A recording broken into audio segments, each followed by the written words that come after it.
This week on Christian World News, atrocities in Ethiopia. A year-long conflict pits two armies against a civilian population, including a brutal attack on this Christian village. Plus, the global church unites in prayer, crying out on behalf of the persecuted. But what's the biggest request of suffering Christians? The answer might surprise you and inspire you. And the European nation where marriage is up, divorce is down, and families are flourishing. What's the secret to Hungary's success?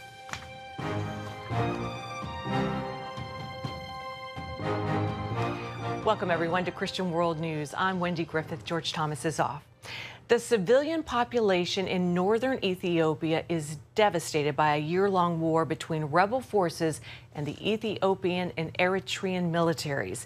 In the Tigray region, more than 400,000 people are facing famine, some 2.5 million forced to flee their homes. This week, the United Nations released a report condemning Ethiopian and Eritrean forces for those atrocities, including torturing and killing civilians, gang rape, and arresting people based on their ethnicity. In Tigray have been subjected to brutal violence and suffering. The joint investigation team uncovered numerous violations and abuses, including unlawful killings and extrajudicial executions, torture, sexual and gender-based violence, violations against refugees, and forced displacement of civilians. And there are also reports of Ethiopian and Eritrean forces blocking international aid to suffering civilians in the region. Well, the city of Axum in the Tigray region is home to a large population of Orthodox Christians and a church where, according to local legend, the Ark of Covenant is housed. Earlier this year, Ethiopian forces attacked the city as they held an annual Christian festival. Chuck Holton filed this report. For more than 2,000 years, Ethiopians have believed their country holds one of the most sacred relics in all Christianity, the Ark of the Covenant. Here in the city of Axum, a special church known as the Church of St. Mary of Zion is where the Ark is said to have rested for centuries. Adventurer and historian Bob Cornuke has explored the region extensively. The Ethiopians believe that the Ark of the Covenant came to Axum about 800 years ago. And it's in a very special holy church. One man guards it. He's the guardian of the ark. He's the only one allowed to see it. When he dies, there'll be another guardian. It is entrenched in their culture, and they believe it with all their heart. Heavy fighting between a regional militia and the Ethiopian army has been raging in this area. The city of Axum has been at the center of the conflict. Tragedy struck as Ethiopian Christians gathered in Axum to celebrate one of the most important holidays in Ethiopian Orthodox Christianity, the annual festival of Timkat. Timkat is a celebration of the Epiphany with the Orthodox Church in Ethiopia. And it's where they bring out the Talmud, or the tablets, from the Ark of the Covenant, and they parade it around. And it's a very holy event for them, but this year something went horribly wrong. Up to 1,000 worshipers surrounded the ancient church, said to house the Ark of the Covenant, when Ethiopian troops approached and, according to eyewitnesses, opened fire. More than 700 Ethiopian Christians were said to have been killed, though confirmation of the attack has been difficult because the area is closed to journalists. For CBN News, I'm Chuck Holton. Thank you, Chuck. Well, Christians worldwide will observe the International Day of Prayer for the Persecuted Church this Sunday. As Charlene Aaron shows us, global persecution is on the rise. Each November, the call goes out around the globe for Christians to come together and pray for the persecuted church. Event organizers say this year, intercession is needed more than ever, as more than 300 million believers are experiencing attacks on an extreme level. Over 340 million Christians are persecuted or oppressed because of their faith in Jesus. Now, some of those places, like North Korea, are exceptionally difficult. If you're caught with the Bible or whatever, you may spend the rest of your life in prison or even lose your life. David Curry of Open Doors USA told CBN's The Prayer Link that due to the recent U.S. military withdrawal, Afghanistan is one of the most dangerous places to be a Christian. That country is now controlled by the Taliban, and a Taliban that has morphed. It's Taliban 2.0. It has ISIS members and other kinds of extremists latching onto it. So we need to pray for people in Afghanistan who are followers of Jesus. It's a secret church. I want to share those stories with you. The group recently produced a documentary series on the persecuted church called Unshakable Faith, including true stories of hope in the face of desperation. We go into these places to stand with persecuted believers. We have teams all over the world, and our job is to advocate for the persecuted, to help them, get them resources. We don't just airlift it in. We're gonna deliver things to them in prayer and stand with them. The Voice of the Martyrs also encouraging churches to join in this special effort. Author and radio host Todd Nettleton recently told CBN's Gary Lane how Christians should pray for the persecuted church. I think it's easy to pray for it to stop, but that's not their prayer. Their prayer is, Lord, help us to be faithful in spite of the suffering, in spite of the persecution. So I think that's an important thing for us to pray with them, that God will encourage them and allow them to remain faithful.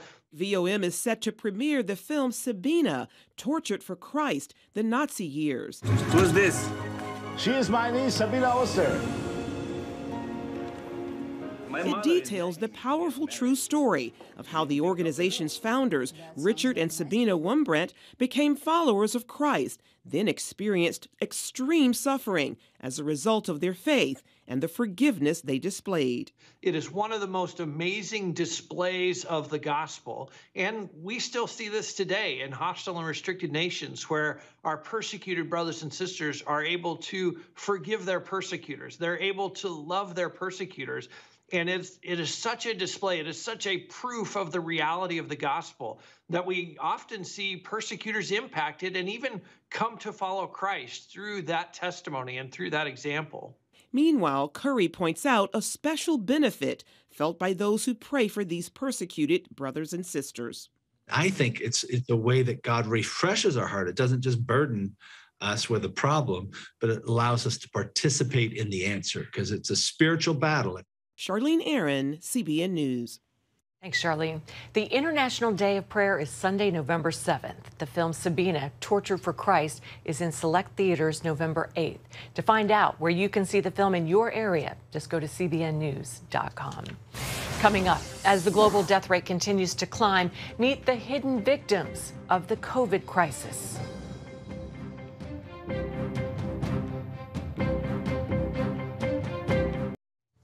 Welcome back to Christian World News. A staggering new figure in the fight against the coronavirus pandemic. Global COVID-19 related deaths top 5 million. That's according to Johns Hopkins University. The U.S. has the most reported COVID deaths with more than 750,000 people. However, many countries don't have the same level of tracking and recording. More people died in the first 6 months of 2021 than in all of 2020. Well, the COVID pandemic has led to a surge in the number of orphans worldwide. This crisis is a huge challenge for both social service agencies and Christian ministries trying to help these children now suddenly on their own. Take a look. It's a hidden tragedy caused by the coronavirus. A new study finds more than 1.5 million children have lost either a parent or a grandparent who help care for them. Of course, we were not prepared as the society to embrace this. Natalia Komyak with CBN's Orphans Promise says the number of new orphans, combined with government restrictions due to COVID, has been overwhelming. All of our human methods, all of our processes, methodologies, everything was failing. We could not, we were literally, what we had to do is sit down, go back to the drawing board and just pray and just say, God, what do we do? How do we respond? Komyak says the COVID orphan crisis is unique from others, caused by tragedies like AIDS, famine, or war, because those tend to be more localized and predictable. She says COVID is different. It's all over the world. It's changing all the time, and it's hitting all layers of population. It doesn't matter if you're rich or poor. It doesn't matter your hygiene skills we found. Like nothing matters, So really, this is the time where we've seen that it made us all equal. In the Ukraine, she says God helped them find new strategies, such as taking food directly to people's homes because the pandemic shut down their training center. For a single mom taking care of her 6 children, it was life-saving. She said, "Come here, I'm cooking my last potato on the stove." And she said, literally, as I was lighting it up, I was like, how am I going to divide this between these kids? And not even talking about myself. And I just cried out. I said, okay, God, if you truly are real, can you do something right now? Show up? And she said, that's when you guys knocked on the door and came in with food. The COVID orphan crisis also comes at a time when international adoptions are down. I think families, while they've had more time to explore adoption, there's just a hesitancy to think about starting an international process with vaccine requirements and different requirements to come and go across borders. And so there's just some families that are hesitant. Newell, who leads the country's largest evangelical Christian adoption agency, says Christians need to step up now more than ever. And if you can't adopt, you can always pray.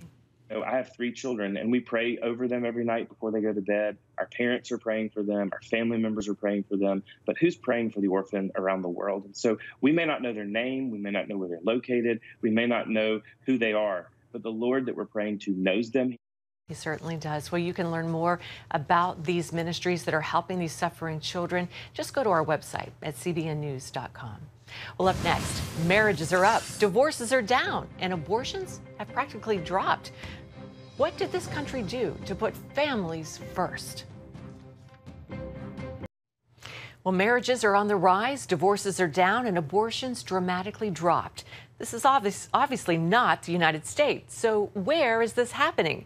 In a country where the government is putting families first. Jennifer Wishon brings us the story from Budapest, Hungary. 10 years ago, Hungary realized it had a major problem. Abortions were up, the birth rate was low, and its population was dwindling. So the government here in the capital city of Budapest did something radical. It made children and families its most important resource. The cycle of familyhood. It begins here and then it goes all the way. Katalin Novak is a rising star in Hungary. She's a leader in the ruling political party Fidesz and serves as Minister for Families, a cabinet-level position focused on, get this, increasing the nation's birth rate. When her party took over in 2010, leaders realized they had 2 options: open the door to more immigrants or entice Hungarian citizens to have more babies. The number of marriages were down, the number of divorces were up, the number of abortions were high. In the last 40 years, Hungary's population dropped by 10%. Pastor Nemeth Sandor remembers those times well, when communist rule took the joy out of parenthood. So many people did not want children because they were afraid of being poor. In fact, there were years when there were more abortions than births. So Novak got to work, making it easier for young people to get together and have babies. To support young adults to be able to have as many children as they wish to have in the moment when they wish to have these children. So to give them the real freedom of choice, the opportunity to choose in favor of life as many times as they wish to.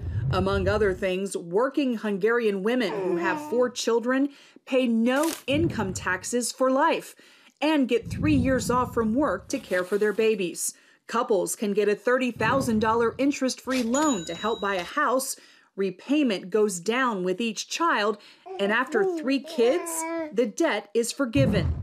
It's working. As investments and family policies rise, so too does the birth rate. We also give services, not only financial support, but for example, childcare facilities or free child catering or summer camps for the children. And Hungarians aren't just having babies. Marriages are up 83%. Divorces are at a 60-year low, and abortions are down dramatically. For me personally, this is one of the most important outcomes of our 10-year family-friendly or family-oriented policies, that the abortions dropped by 41%. And I think that we still have work to be done in this matter, because we have to point out the value of life. Hungary's pro-family policies are inscribed in its constitution. This year it was amended to clarify a mother is a woman and a father is a man. Leaders also passed a law placing the education of children, including sexual education, solely in the hands of parents, a move that drove European Union leaders in Brussels mad. Now that created such a great outrage in the European Union's politics that now they are trying to impose sanctions on Hungary. The EU accuses Hungary of discriminating against LGBT people. But we are heavily attacked and criticized for their belief, our Christian beliefs, and also because of Christian democratic political ideals. Zoltan Kovacs, Secretary of State for International Communication, says the EU has no business meddling in Hungary's school policies. They don't like us because we won't let the violent and overreaching LGBTQ propaganda come to our schools, come to the lives of our children. To the people running Hungary, their policies are common sense. For me, it is also very difficult to understand what is the controversial in saying that the mother is a woman and the father is a man, or that marriage is between one man and one woman based upon their mutual consent. I think it is the basis of our lives, and we just have it reflected in our constitution. So I think that we don't have to explain it, because it is just the way it has always been. And that's the way it still is in Hungary. As Hungary looks ahead to its elections next year, the opposition is banding together to take out Prime Minister Viktor Orban, who's been returned to office overwhelmingly 3 times. Christian leaders like Sandor support his pro-family agenda. Of course, it's a fulfillment of a prayer that the policy of the government is aligning with us, and may God make it permanent. What would you like people in the U.S. to understand about what you're doing? We have never had the intention to have an international attention focusing on us or teaching lessons to anybody, but we don't want to be taught any lessons either. Making the health and growth of families a government priority is revolutionary in today's world, but officials here see them as a commodity that enriches Hungarian society and has no alternative. Jennifer Wishon, CBN News, reporting from Budapest, Hungary.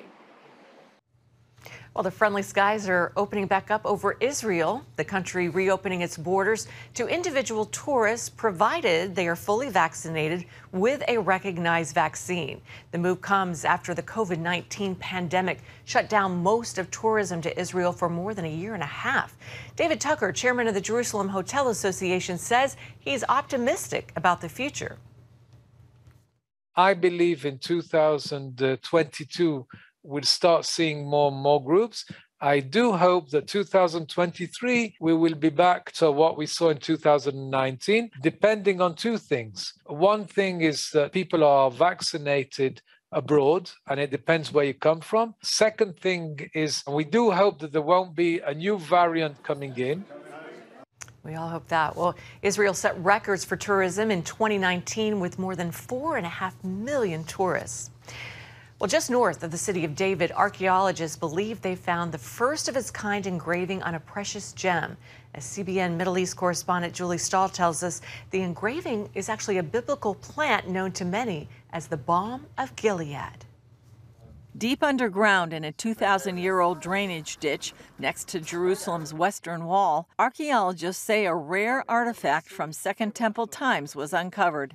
It's a stone seal made of semi-precious amethyst stone with an engraving of a dove and a branch of a tree with fruit on it. And what was surprising was that it's a branch with fruits that are not recognized with other seals from that period. The seal would have been mounted on a ring. It was found while archaeologists and volunteers were sifting the remains from the drainage ditch at the Emek Tzurim National Park, operated by the city of David. Once we found the seal with the branch and the fruit, we hypothesized that it was the biblical persimmon fruit plant as mentioned in the Bible and in the sources of the Second Temple and the Byzantine periods. The biblical persimmon plant is not related to the orange persimmon fruit of today. Instead, it was known in ancient times by several names: bosom, balsam, and the balm of Gilead.